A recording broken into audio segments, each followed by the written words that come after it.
So, hello and welcome to everyone joining us for CoincidAnce Cafe, one of two monthly series of the CoincidAnce Project, and available for replays on YouTube. Please subscribe on YouTube, and you can click on the little bell, and it'll show you when you go to YouTube when we have new events that have been posted.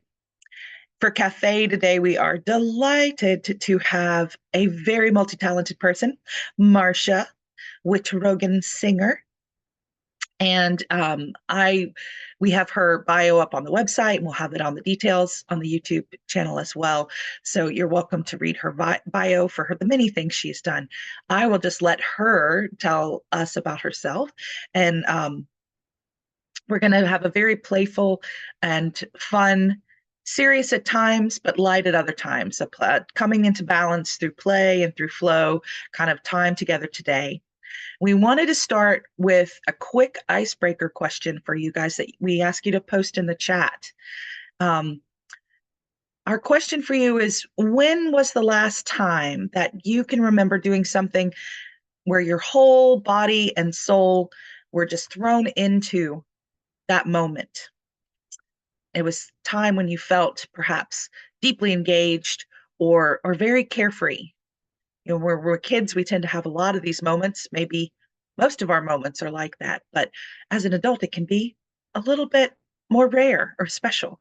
So you can post when, or you can post what activity you were doing. I'll say again the question: when was the last time you did something, throwing your whole body and soul into it, feeling carefree, or perhaps feeling, deeply engaged? I think those flow states probably count too. So one person did it yesterday. Someone else had a sing-along at their house, writing, laughing together with the son-in-law. A memory from childhood, playing statue as a kid. And please keep adding them as you reflect on this question, something when you just threw your whole self into it. And remember a little bit about what that was like.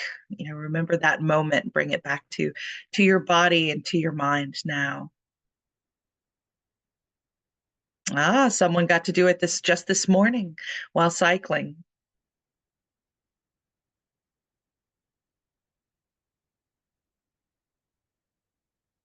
Watching Phantom of the Opera.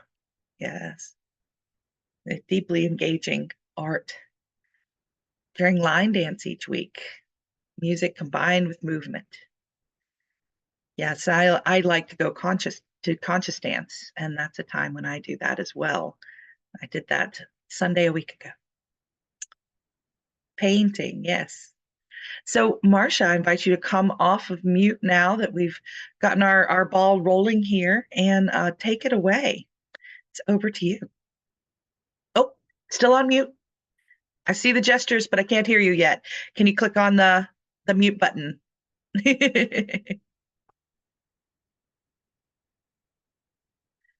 Just hover your mouse, and it's at the bottom left of your Zoom window.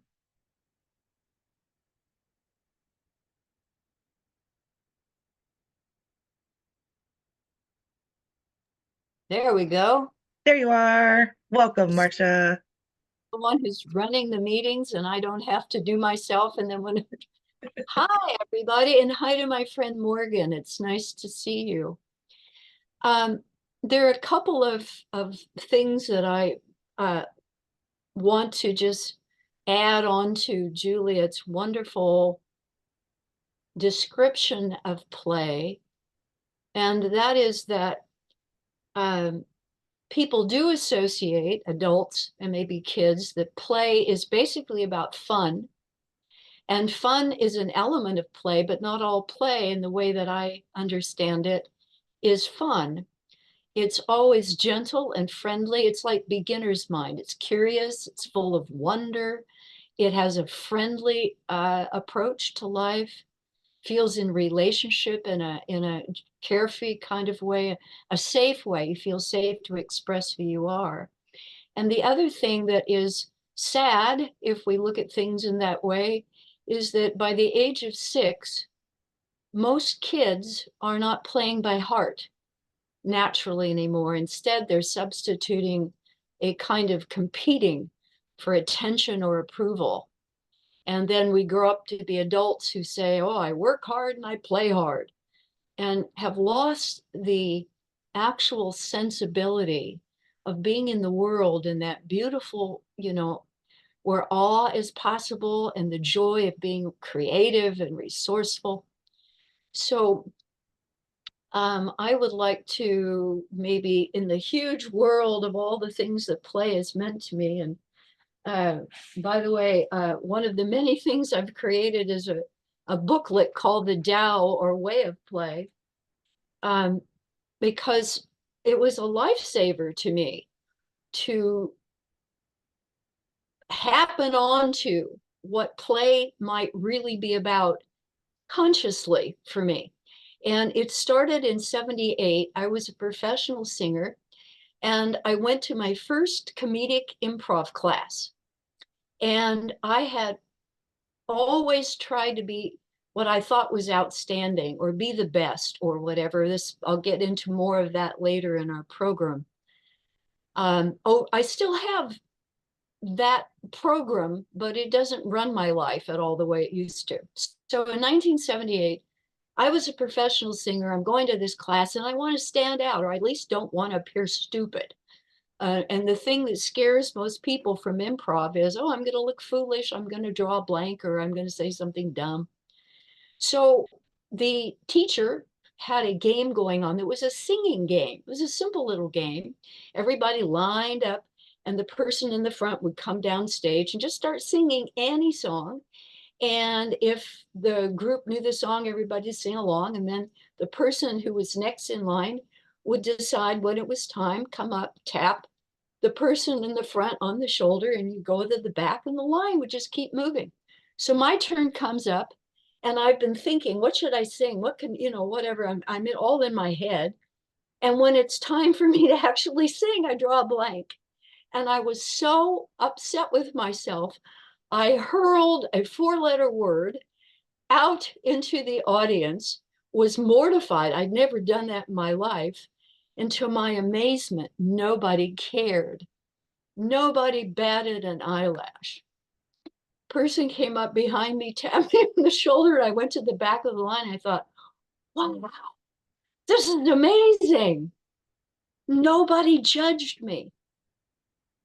My next, well, there are a lot of movements along the way in my play story, but 1993 came along, and I had the wonderful, it probably was a coincidence or a synchronicity in there somewhere, but to discover a book by a man named Fred Donaldson.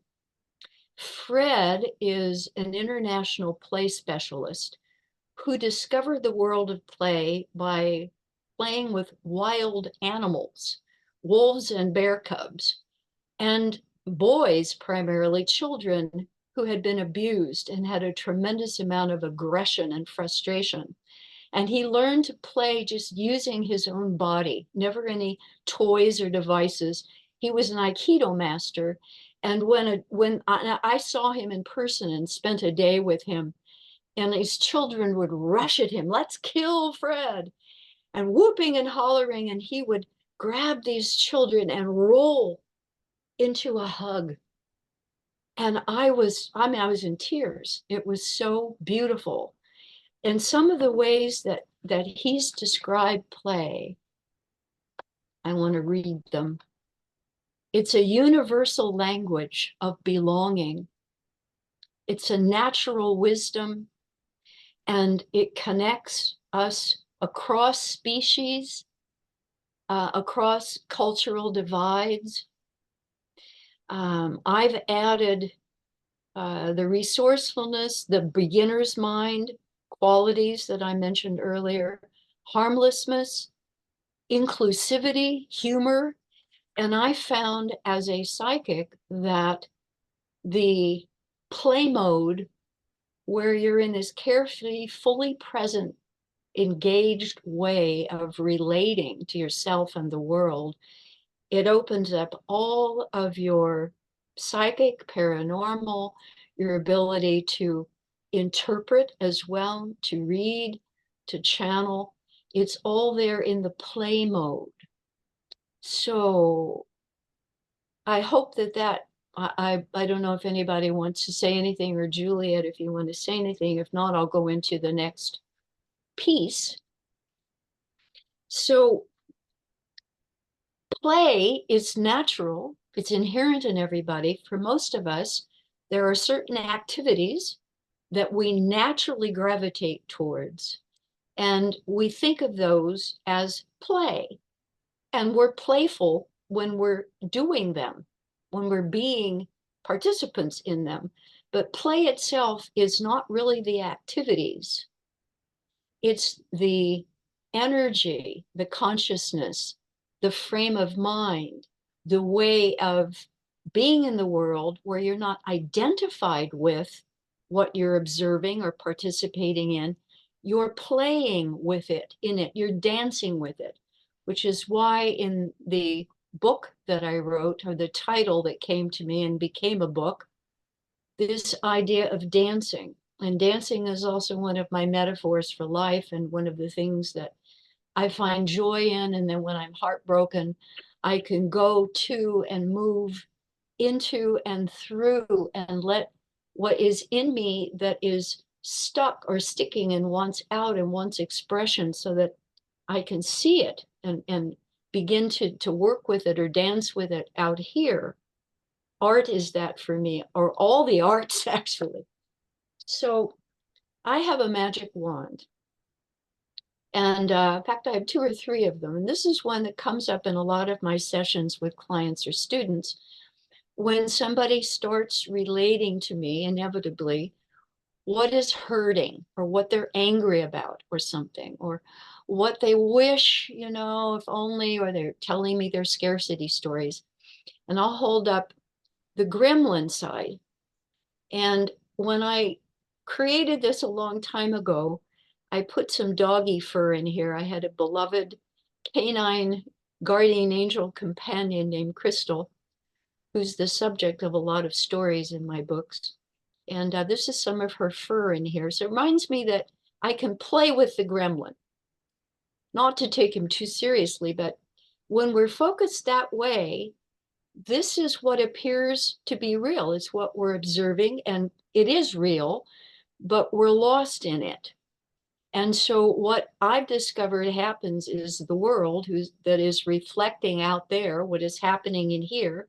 And then when we're conscious of something that shows up, we call it a coincidence or a synchronicity or a series of them, a serendipitous kind of something.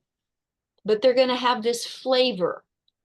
So somewhere along from the middle point where we might be witnessing, or things are even or neutral, somewhere along this stick or this magic wand, this is my oi to joy stick. We're going to be feeling down. At the very end of it, depressed. This could be a really, really traumatized place. And I don't take any of that lightly. I've had to work through lots of trauma. On the other hand, or the other end of the stick, when, however we got there, we're feeling playful, joyful, we're dancing, then the magic is flowing. And what is showing up around us is reflecting that flavor, that texture of things, maybe the same kind of subjects. So this is my oi to joy stick. And I'm going to share another way. I love to draw. And one of my favorite tools for getting in touch with the psyche is voice dialogue, which I'll mention a little bit perhaps at some point. But I want to go into, you probably won't be able to see that. In CoincidAncing, there is a technique that is a mindfulness. You probably, if you've worked with mindfulness, you've probably heard of mindfulness-based stress reduction. There are many different techniques. One of them is called STOP. And I have extracted from STOP a shorter, more playful version of it I call POP, or popping. And it's part of the CoincidAncing. methodology. And it is basically used when you're already in a pretty good mood and you catch yourself downward spiraling and you catch it, because we can't do any conscious change unless we're present. We're lost or identified in whatever we're observing. That's what's going to keep showing up, some flavor of that. So I have this pop thing. You'd use it when you're already in a good mood, or you're pretty skilled in bringing yourself into different states. So I don't know whether you can see this or not, but there are three parts. The first P is pause. You catch yourself. Oh, I was downward, or maybe you catch yourself in a wonderful moment. You catch yourself, you're awake. You were lost in what you were doing a moment before. Now you're awake, and now you're in a potential point of power. Sanskrit has a word bindu, which is that moment, that point of wakefulness, where there's a pregnant pause and you're aware that you're a creator. So P, pause, breathe. Breathing is everything. I'm sure everybody here knows that. However you're breathing, however your body is being held, that is a state. And I found that whatever that state is, it's going to be reflected in some way in what you're observing, is what's showing up around you, who's there, what's happening. To me, as within, so without, is the rule. So you've popped yourself into an aware state. You're present now. What are you observing? So here's let me find the next. I did this in advance to try to save a little time, if I can share this with you. So here this is like the stick with the gremlin, the sad or depressed, or this could be angry. I drew an upside down heart, because love is upside down here. The heart is not open the way it would be if we felt safe to be in the world. And what we're thinking about is going to reflect being sad or angry or scared or confused. The music we're singing is sour notes, so the hearts are upside down. We could call this a negative experience. And here, somewhere along the continuum, from terrible to not so bad to just being sort of disappointed, the center point is a witnessing, and you could also imagine that to be a higher self. It's loving, but it's not involved in the drama. It's observing, and we're observing as this part. We want to get to the center and the balance point. Over here is the happier, playful, trusting self, and having a fun or gentle. It could be wildly enthusiastic, it could be gentle and quiet, maybe laying in the field somewhere, looking at the clouds and playing with the clouds as friends. So there's lots of modes to play, but we basically have either what is wanted, we're experiencing what isn't wanted. And if we're caught, if we're caught here identified with what's fun, or over here, we're still not in a point of power to choose. This is where all of our, I would say, our play or our work of transforming and becoming more conscious in life, of how we're dancing, how we're partnering with life. So we have a point where we can then choose. So the third, so always observing. So now we've observed and we've asked ourselves, what am I under the influence of now? Or what was I under the influence of that was causing me to feel light and happy, or causing me to feel sad, depressed, or angry, or, confused or down on life? So the third P in the pop is to proceed, just as in the stop method, proceed. Well, if you're already feeling nice, you like what's happening, then proceed, continue, more of this, little tap dancing here. If some of you are tappers, tap more of this. If you were down, frustrated or whatever, and you have the ability now you've observed, either if you're able, it's not a terrible moment that you were in, and you can gently just pivot from where you were somewhere on this side to more over here.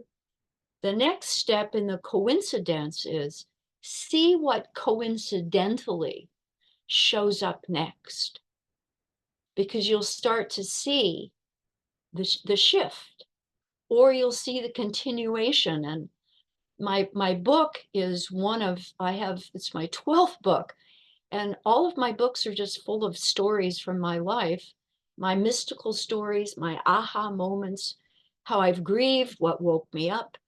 And they're just all pretty synchronous, because I came to discover that there's a mystery and a magic to how the coordinating happens, that what shows up does. But for me, there's no question that what I'm being at any moment and observing in my life is some kind of a beautiful, mysterious match. So I'm going to stop. That's a lot. And relate a couple of short little stories that illustrate, and then we will go into time for you to break out and share with each other and explore some of this yourself. So my first story that I'd like to tell about, I'm going to tell the one that's monkey see, monkey do. And it is the part of I'm sorry, over here, where I want to shift, because what I've identified with caused me to have an unwanted experience.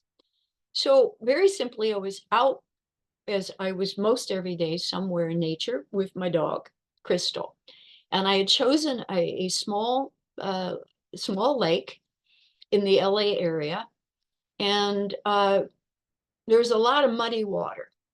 And we were crossing from one side of a place, by the river, over to another enclave. And to get there, we were going to have to use a plank that some people had set up. So we crossed over, and I went first, and I was very careful. I didn't want to slip into the mud. And my doggie was behind me, and she's typically was very dainty, didn't like to be wet or get her feet, paws dirty. And she knew that mommy didn't like it either. So we got across the plank, no mishaps. Coming back a couple hours later, we had to go back again to get to the car. This time, however, I'm noticing that at the end of the plank, there's now a whole bunch of slippery mud and muck there that wasn't there earlier. Probably a lot of people had gone across in the interim. And I begin to think, oh my gosh, are we going to make it over?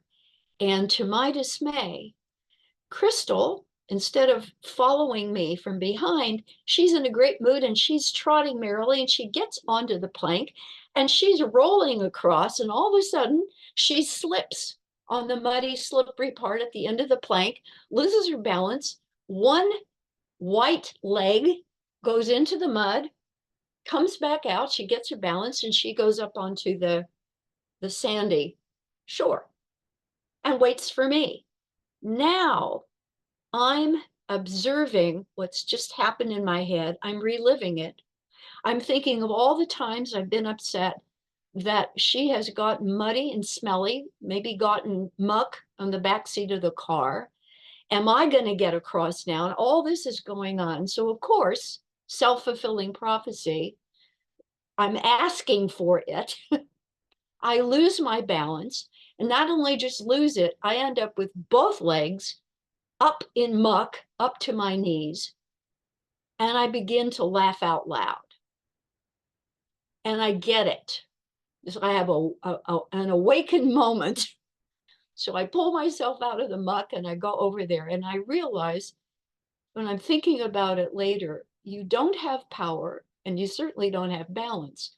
If you are preoccupied with something you don't want that happened in your so-called past, that's you're reliving now, it's the only place we live anything, or you're thinking about what could happen and you're worrying about it. So there's an example of popping into an awareness. Oh, that wasn't what I wanted. Now I'll refocus onto something I do. And this was a light story. This was not a heavy thing, but it's an example of that. So now I want to give you a short little story that happened not that happened this past year. And it's an example that I love because it shows me how beautifully life synchronistically dances with me when I'm in a terrific mood and I know the world is my oyster. So I had been out on an outing and it was getting close to supper time. I was in a great mood and I'm thinking, oh, I'm going to satisfy my tummy now. And I thought, and I'm mostly vegetarian, but I thought, I think I'm going to have some organic chicken drumsticks. And we are fortunate where I live in Sonoma County that there are a lot of people who have farms and things here that are pretty conscientious about their processes. So here and there where I do have some chicken. So I'm thinking, okay, I think I'm going to get drumsticks. I'll get a small package. And I go into the grocery store, got my cart, I'm going by, and I don't see anything. And so I stop for a second, I pause, and I'm aware, I'm awake, and I'm in a playful mode. So my orientation is tasty supper, one way or another. And the thought goes through, maybe I bypassed the display. Maybe you don't have any. But I'm still in this, I'm creating something great. And all of a sudden I hear a noise, a plop sound. What was that? I'm curious. I back up myself in the cart and I take a look, and the exact brand drumsticks had fallen from the display shelf, notified me with a noise, and handily delivered itself to me. So I laughed out loud. I said, thank you to the universe of yes. That was so easy. That was so lovely. Thank you. More of this, and went my way. So that kind of thing happens a lot for me, and it delights me. And when I'm having a hard time or a hard moment, I have enough experiences of being able to stop and to breathe. And sometimes we need therapy. Sometimes we need another person to support and help. Sometimes the therapy is dancing or doing art or going out and exercising or drawing or painting or talking to a friend. Something to lift us into the place where we're hopeful again, where we're observing what's happening again, and then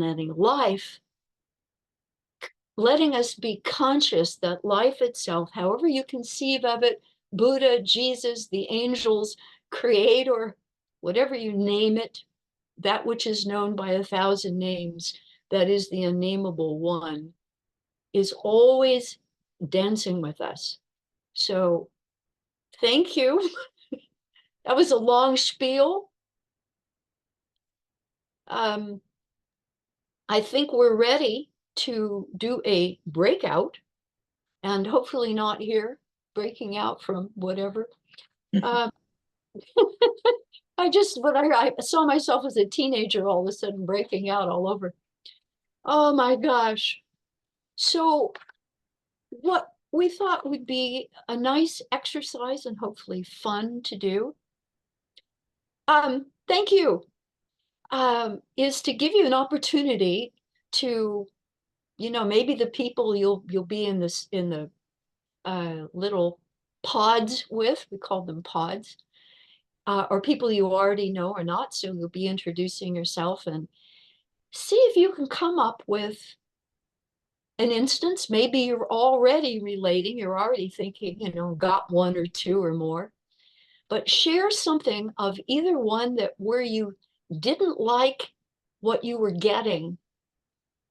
And maybe all you want to do is just give it a name or something, but um, see if you can find a little story and what you had to do with what showed up for you, whether it's something you liked and you were enjoying and wow, more of that, or if you're there's another lovely, if any of you are fans of Abraham Hicks, the Abraham teachings, I started in 1985. So if you recognize any of those teachings in what I do, it's very much there and I very much credit it.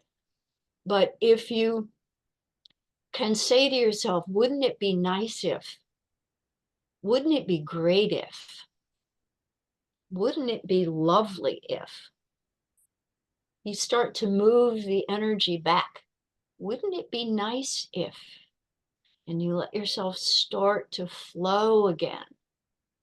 Wouldn't it be lovely if, and you pivot. So, Juliet, would you like to move people into their rooms together? Yeah, so I'll post the question in the chat also, the prompt for the breakout. I'm sort of restating it in just less words here. We invite you to share one of your own coincidence stories and explore how you participated in what unfolded. So how might you have been a creator, a co-creator in some way of that moment, whether it was a positive or a more challenging kind of experience for you. And you'll most likely be with a trio, and we'll have 15 minutes. After 14 minutes, you'll get a little pop-up that gives you 60 seconds left on the clock. And if you click on the bright blue part of that pop-up, it'll bring you back to the main room early, which is okay. I'll meet you there and we'll chat. But if you just want to get it off of your colleagues' faces, click on the white or gray space and just slide it away from their faces so you can see them on your computer, but not clicking on the bright blue button, which will bring you back. And then it'll bring you back automatically at the end of that 60-second countdown. So you have 15 minutes total. Keep an eye on the time. Please make sure you don't share more than 4 or 5 minutes so that your colleagues have a chance to talk as well. All right, and we'll see you back on the other side of your conversations.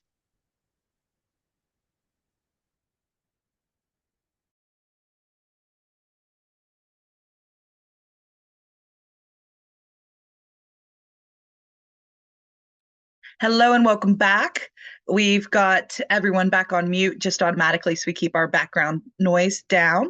Welcome to those who've joined the call. We had a few people that joined more recently, some of you during the breakouts. So if that's the case, hope you got a little bit of a taste of where we were. And I will say in our breakout room, we had some coincidences arising there with Sonoma, California, and Sacramento, California. And Marcia, our host today, is in Sonoma. And Sue Keens is on the call today too. And she'll be our speaker series host on June 29th, talking about astrology as kind of another lens of synchronicity and relating it to how we experience coincidence and synchronicity on the ground in our lives. And Sue is in Sacramento. So you can send private chats to one another if you want to request any contact information to get in touch with them, especially Yeli and Peter are both going to be in the Sacramento or Sonoma areas in July. So please all join us on June 29th for Sue's session in general. And those of you in California, maybe you want to have a coincidence cafe of your own and meet up in person. A real cafe, not just a virtual one. But Marcia, let's bring it back up to you. Sue's in Pasadena, California instead of Sacramento. So sorry, Pasadena. But Marcia is in Sonoma. So, Marcia, why don't you come back up and take us away into part two here so that we have time to get to more of what you've planned for us today. And then we'll see how much time we have. If we don't have time for another full breakout, we might just do full group conversation following Marcia's next component. So, Marcia, you're still on mute. So head off mute and come join me Myself here. There we go. and talk up a storm again. Um, that was lovely. I always am in awe of whenever two or more are gathered and we are in a, surrendered place, an open place, a playful place. We always have things in common. The coincidences, that wonderful song. Well, actually, when I first learned it, it was driving me crazy in my head, but it's a small world after all. It's a small world after all, from Disneyland. It's a small world after all. And that's what happened with meeting Cyrus. So this next portion, when Juliet and I were meeting, and I know that she and Bernie and probably others of you, like me, love body prayer, conscious dance, spiritual meditative dance, or movement as a way of shaking things loose, of getting in touch, of just getting present, coming here. So I wanted to start out with a poem from a woman. I'm pretty sure that she passed away a few years back, Gabrielle Roth, who was a world famous, she may have started one of the movements of conscious dance, and she called her work Fumbling Towards Ecstasy, and was known for these 5 rhythms that she discovered in movement and in life. She called them flowing, staccato, chaos, lyrical, and stillness. And I discovered this a couple of days ago, and I think it's a nice introduction to where I would like us to playfully get in touch with, and maybe over some of the weirdness about letting ourselves just move our bodies and make sounds and things that feel good. If the little kid inside would love to do it, but we think, oh, I might look stupid or somebody will think I'm nuts. So here's Gabrielle Roth. From my confusion, movement stirred. Something bigger than me wanted out.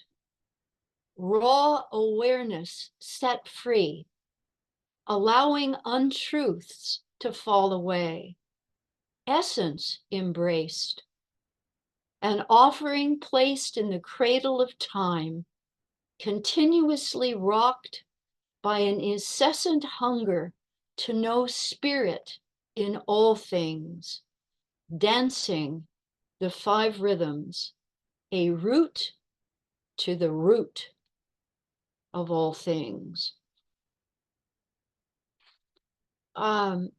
So chaos is one of the, I couldn't remember if she called it chaotic or not, but I remembered it as being one of her movements, her 5 rhythms. Maybe 30 years ago, I now know that I am one of those ADHD people, and I can't sit still easily for long. My mind is constantly potentially busy. I'm picking up things from the ethers all the time. So I'm also somebody who in her past had some serious traumas and a lot of PTSD, and was suicidally depressed at least 5 times in my life, all of them when love affairs ended. So it gives you a sense of some of the stuff. So I present my work not so much as Pollyannaism, that, oh, I can just, pop and everything is great. And it's not spiritual bypassing, it's none of that. It's a deep found, profound awareness that there is always potential power in the present, in a pregnant moment when I'm here and I choose and intend joy, or to move in the direction of what is wanted, what is pleasing. And one exercise that we can play together is chaotic meditation. And Juliet helped me discover that I can't play the Pointer Sisters music that I was going to use, but I'm going to stand up and invite anybody, if you're sitting and you want to stay seated, or you can't move about this way, you move your own body and make any sounds. You're muted, nobody's going to hear you. So it doesn't make any difference to us, and it wouldn't anyway. We could hear you.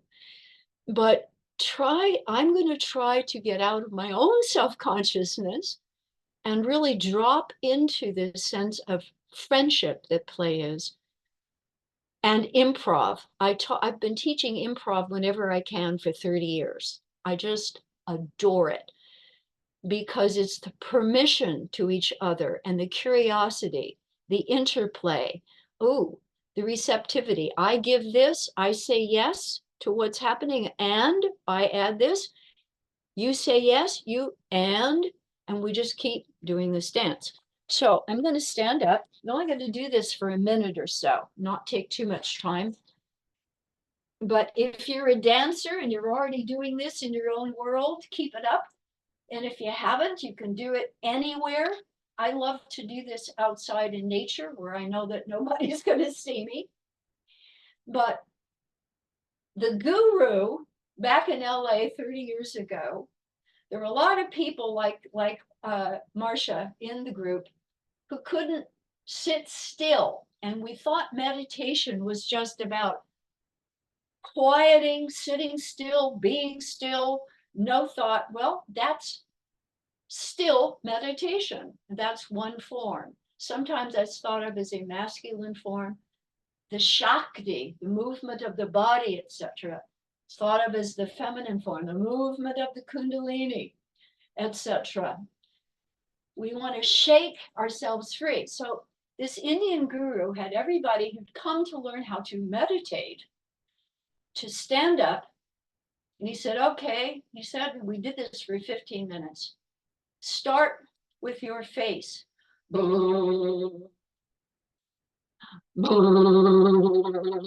that sound wiggle. Well, I'm feeling stupid because I was still back in the mode where I want to look my best and I don't want to be weird. But everybody, a group of 30, 40 people, all standing. And he says, okay, start to shake. And I'm thinking, well, this isn't meditating. This is called dynamic, chaotic meditation, he said. Shake your hands. Shake everything. What can you shake? What can you shake? Well, laughter yoga. Nervous laughs. People are laughing. If you do conscious body prayer, fumbling towards it, soul motion, they call it up here soul motion. Bernie and Juliet, I don't know, conscious dancing with a partner or by yourself. And it gets to be fun and silly, and the little kid inside, oh, I get to move my body this way. I get to do this. I get to give you the touch, So what happens after you do this and you do this and you do this, and you've got your music on, they're making noises and sounds, and the body is intelligent. This instrument, the body, mind, spirit, it's a singularity, and it wants to be free. So as you let yourself do this, find all the ways you can move your body around. When you stop, it's like, energy pouring out of your hands, energy loose. And there you are. And after we did that back in LA, way back when, we all sat for quite a long time in a beautiful, peaceful, still meditation. So, ah, thank you for indulging that. I've done that in my meditation classes as an icebreaker and warm up for improv. I do it by myself out in nature. And the pandemic wiped out everything that I had done. And I haven't returned to soul motion, but I probably will at some point again. I really miss that kind of shedding, shaking loose. And I have another story because today is a lighter mood. We're not going into the deep, deep, deep troubled stories or doing therapy with them. But I think I'm actually going to read rather than trying to do this by memory. But an example of shaking myself free of an unwanted behavior, attitude, orientation, pattern, and I'm not totally free. I grew up really feeling that I was being watched all the time. My poor parents, they didn't try to do that to me. And Wichita, Kansas was a difficult place to grow up Jewish. And I was unusually bright and smart, but in a way, neurologically diverse in some ways. I didn't fit. And I didn't have any way to conceptualize it. We didn't know about a lot of stuff back in the 50s and 60s yet. So I grew up, you know, kind of trying on the outside to appear acceptable all the time and whatever. And while on the inside, this little inner kid inside of me was always wondering if it was okay. Was I okay? And if I got a straight A or something, or, you know, I had to turn around and do it again and again and again. So there was seemingly no end to it. So this story I call, well, actually, it's a story within a chapter in my book about the importance of practicing compassion and kindness, and a word, mudita, that I picked up along the way. It's used in Sanskrit and Pali, the Tibetan languages, holy languages, and I'll be sharing what it is. Many years ago, I had an aha about being mature enough to surrender my competitive instincts to the greater end of getting along, making a friend, compassionately helping somebody else to shine. This capacity for sympathetic joy, or mudita, is within us all. I had that wake-up call during a year-long training in a transformational Jungian-infused process called voice dialogue. It enables personal agency and choice and helps relationships flourish by exploring the energetics of a cast of shared inner characters and archetypes. I'd grown up competing to be a standout in pretty much everything I did: scholastics, athletics, college dating. Now I was vying for admiration and respect again, trying to be the brainiest, cleverest, brightest star in the voice dialogue room. My competition came from a fellow student who I'm calling Eddie, who was an author with impressive Esalen Institute credits. He often had a comeback to my remarks, trying to top them. I rarely got to say my piece and just bask. I felt invisible around him, so puffed myself up and tried to be even more outstanding. I didn't like Eddie, but one day it all shifted. Our topic in that class was the inner child, what we thought we had to be or do to avoid rejection and heartache growing up. How did this subpersonality, this inner child, unconsciously try to secure grown-ups' approval? I realized that a competitive little star achiever had come to save little Marcia long ago. If she was seen as the most outstanding in everything all the time, maybe the shameful, lonely uglies whispering in the shadows would just go away. That brilliant star part of me was still trying to prevent a very vulnerable inner kid inside of me from feeling hurt or rejected. But now in this class, I might actually have a choice in regards to feeling ignored or outdone by Eddie. I could even choose not to compete. Let him have the last word. Let him bask in the spotlight. Oh, I had to bite my tongue at first not to try to top Eddie's insights. But what my controlled experiment revealed was quite the coincidence. Eddie apparently had the same survival strategy as a kid that I did.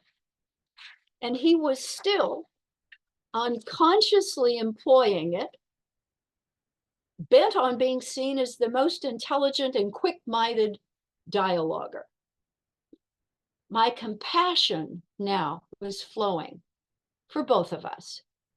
We each had a vulnerable inner child aspect, clamoring for approval, recognition, acceptance, security, and love.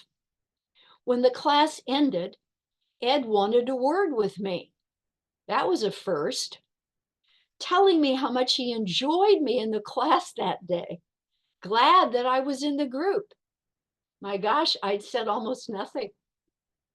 But ironically, when I stopped trying to outdo him, to run circles around him, something akin to friendship, belonging, had breathing space. My attempts to connect and belong by wowing others in the room hadn't done that.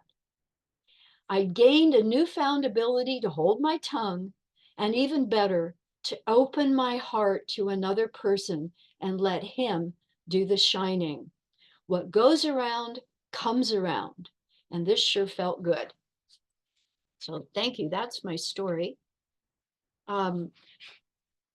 So we are going to, I think, have another breakout here. And this time, let me get my notes here again.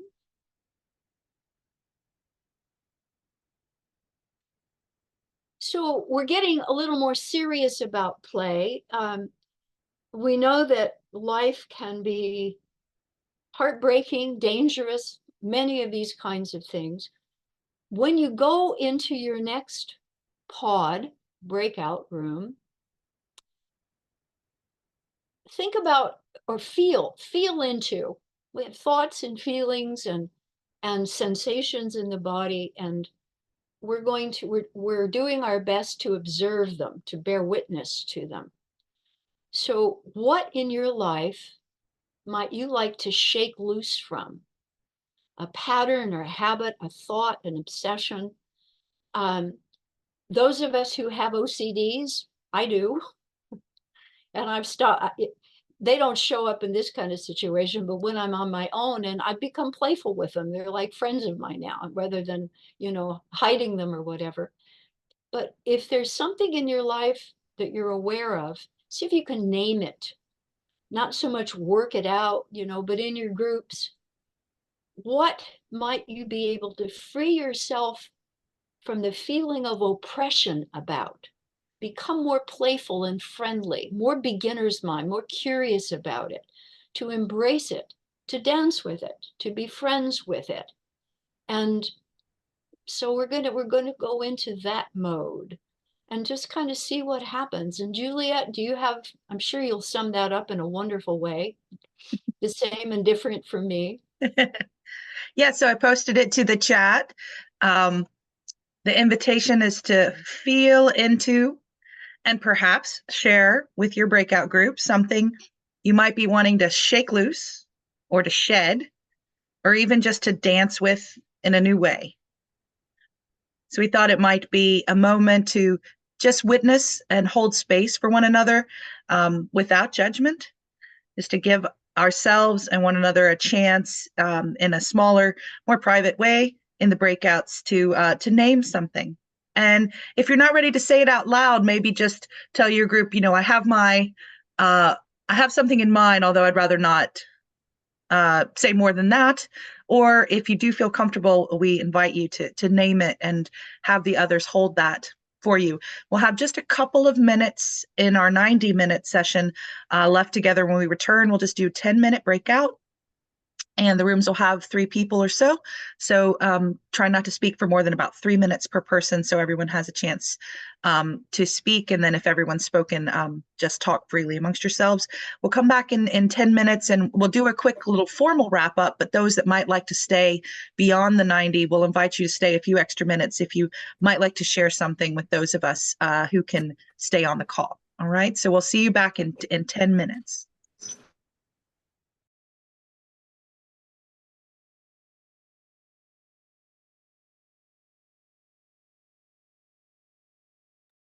Hello and welcome back. Good to see those of you still with us. We're just getting to the end of our 90 minutes here, but if you can stay on past the 90 minutes, we invite you to do so. We'll chat for at least another 15 minutes or so past our formal stop time. But we want to thank Marcia. We can't see you yet. You might have to turn your camera back on. Thanking Marcia. And we should post the link in the chat to her book, The Co-incidAnce, dancing and playing with a benevolent universe. Bernie's holding up his copy, which just came out this year and has a lot of different activities and more stories. And grateful to have all of you on the call together with us. And we're always interested in having new hosts. So if it's something you might be interested in doing, please feel free to send me a private chat here. When in the chat window, you can select who you want to send it to. You can send it just to me, Juliet, and I'll make sure to follow up with you.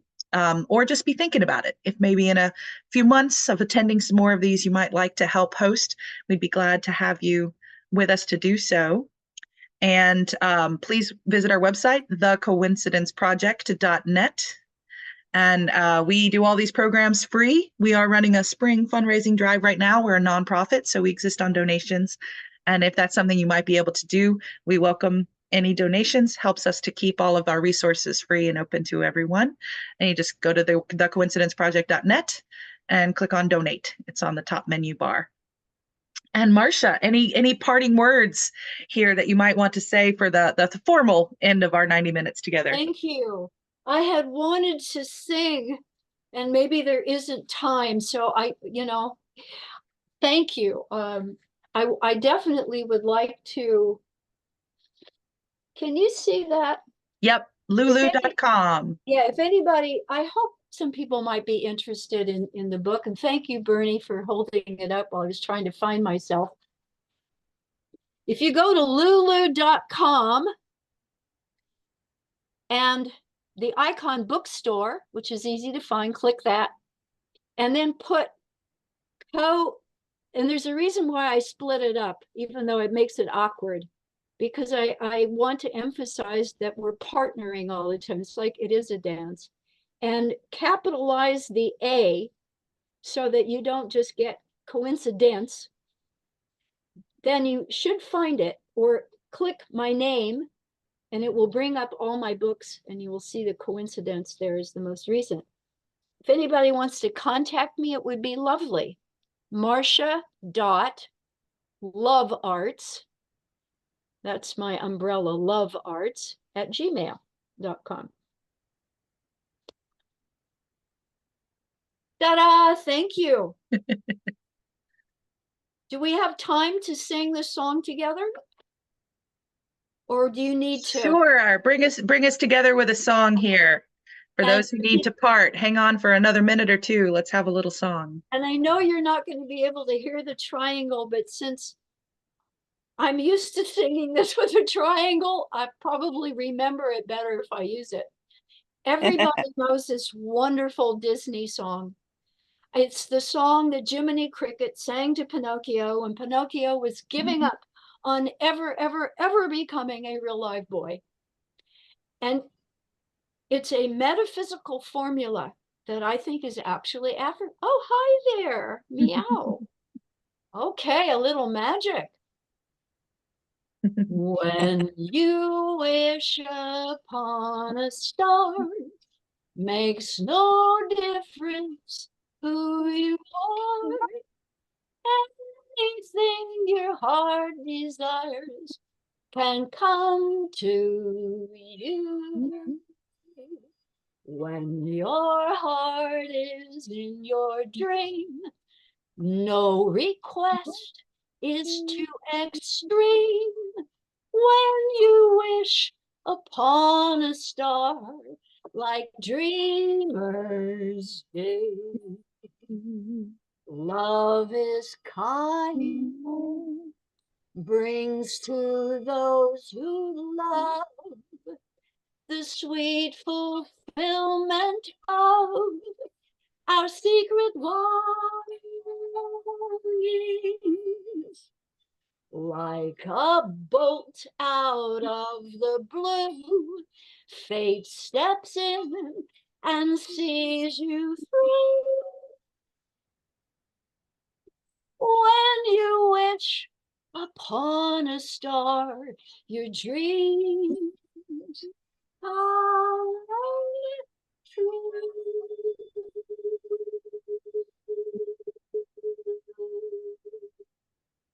And your joys turn into joys. Thank you. Namaste, shalom, holy cow, everybody. Thou Shakti Booby. Shakti Booby wanted a moment. Thank you so much, Marcia, bringing your beautiful voice. And John has brought his cutie little Yorkie or something into the mix, and my sweet little black and white kitten is here too. If anybody would like to share anything, you're welcome to raise your hand and come off mute and jump in. We can have a couple extra minutes of conversation or questions. Anything that you might wish to share. I thank Marcia for that second breakout. It was very nice to be able to be with some of the others on this call and just hold the things that we are each working to dance with in a new way and to shake loose. Yes. May our dreams all come true, everyone. They can. Brian, how about you? Come off mute.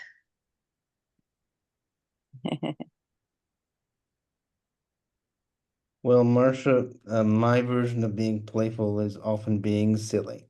So I was thinking when you were showing us that dowel with the gremlin on one end and the joy on the other, I was thinking she's really sticking it to us now. All right. Love it. I've got to get going. Have a good one, everybody. Thanks. Great to see you, Brian.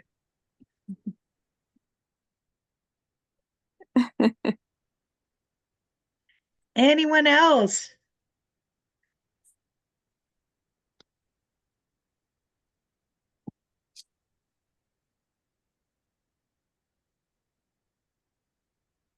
Yeah, Sue.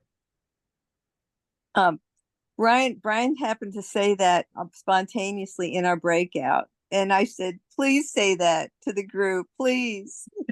So I'm so glad he did. It was a wonderful moment then and now.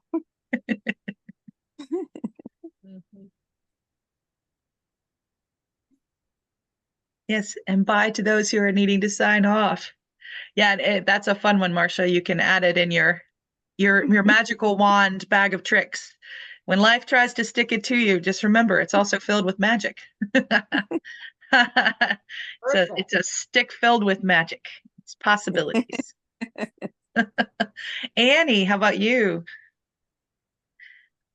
Go ahead. Yeah, we go. Well, it's been wonderful today. I mean, a lot of tough things. So I made this meeting. I told my people that I need to come to my support group. You are right. We're a support group for each other. So, but one thing that's come up, I think you've heard some of you about my writing and about Marlon Brando. And it turns out there's a new movie made with Marlon Brando. It's called Waltzing with Brando. And this is a book that an architect wrote in '91 about being asked to design a resort around the environment and down on an island down in Tahiti. And so the movie is going to be very much about the environment. So, and all my writing is about that. And since I represented Marlon at the premiere of The Godfather, it's very personal. And I make my shells out of clay, so I'm trying to get in touch with them because I want to push this. With what's going on with the climate, this is a wonderful time for this to come out. So Waltzing with Brando, if you look it up, you'll see why it's so important to us on the environment. A lot of us all talk about that, especially. So thanks for letting me share with you all. Thank you, Annie. Yeah, and I'll share with those of you still here. Our board of the CoincidAnce Project, there's 10 of us, and we're international. We're in like 5 different countries. And one person goes between 2 other countries that are not the US, so 6. And we're meeting in person for the very first time because we started as an idea of Bernie Beitman, who was here on the call earlier, and he recruited me to help him figure out how to turn an idea into a reality, which is something I love doing. It's my favorite thing, turning dreams into something that really exists. And we're going to meet in Chicago on the 23rd of June and have a retreat, bit of a summit. And one of the things we're going to be talking about is how can the CoincidAnce Project serve all of the earth? You know, how can it serve in this time of great climate upheaval and environmental degradation? How can we use synchronicity and serendipity, our capacity to support one another, like Annie said, and the coincidences that we're all dancing with? How can we use those to make a positive difference? We're trying to do it by holding these events and making a difference in people's lives, you know, person by person, moment by moment, you know. But we also want to partner with other organizations that are doing this kind of work, and hopefully we'll hold maybe a larger public event, either virtual or in person. Certainly we'll do both eventually. The question for our group is going to be which one next, something bigger virtually or something bigger trying to be together in person. That's hard, of course, because we want to be global and it's expensive and not, you know, there's a lot of emissions in travel. So a lot of our things will be virtual for sure as a result of the fact that we really want to be accessible and stay as environmental friendly as we can. But we welcome this space as a place to keep generating these ideas and these insights, and we take them back and talk about them as a board, the things that come up from this group. So, oh, there's another beautiful fur baby. Hello, fur baby. What a handsome fella, or female. So you guys are helping us think about all of these things together, and you're always welcome to reach out and send us a comment. There's contact form on our website, and let us know how else can we be doing this, and in what ways can we leverage coincidence, synchronicity, and serendipity to help make a positive difference in the world. So that's a question we're putting out to the universe, all of us, and just, you know, we are here to try to make things better. That's what we're doing.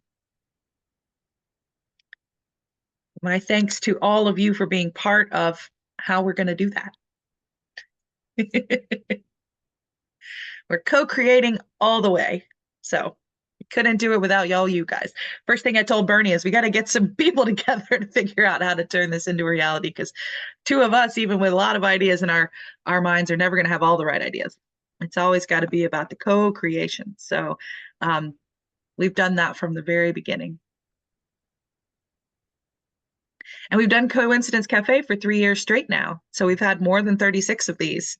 I think we've had 38 or 39 or 40 now. So we just keep going, and it's great to have new topics. So Marcia, I'm so glad you had so many wonderful ideas about creativity and play and leading that little shaking meditation. Yeah. I just realized that maybe this is a good place to, I thoroughly, Juliet knows, I felt like I was meeting an old soulmate when we actually connected so easily. And I have been for the pandemic wiped out everything I did live, all of my livelihood, all my groups, and I have been just so hungry to create groups. And when I discovered Bernie, and on a podcast, etc., the prologue in my book describes the story of how this book came about by seeing this guy, on the tube and feeling this synchronicity. I would love, because I want to do something West Coast time. I had to set 3 alarm clocks, learn how to set the one on my phone, and get all this so I could be here at 8 o'clock this morning.